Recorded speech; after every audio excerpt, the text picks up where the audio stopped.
¿Cómo les va, gente? Bueno, espero que bien.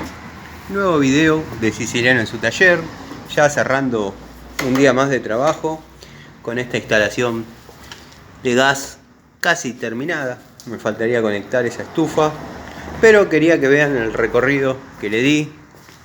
Está hecha en 3/4 en su totalidad, sacando la parte de la estufa que es chiquita. Bueno, ya tengo el termo conectado, lo prendí recién. Vamos a hacer un poquito de zoom. Acá ya lo tenemos funcionando. Está con un flexible provisorio para que tengan agua caliente hoy.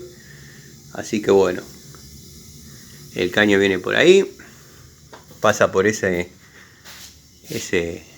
cajón de yeso y baja acá en la cocina, teniendo la llave de paso ahí. Así que bueno, ya está funcionando. Tenemos la rejilla superior que abastece lo que es termo y cocina, y la rejilla inferior que ventilaría lo que es termo, dado que la cocina no lleva rejilla de ventilación inferior.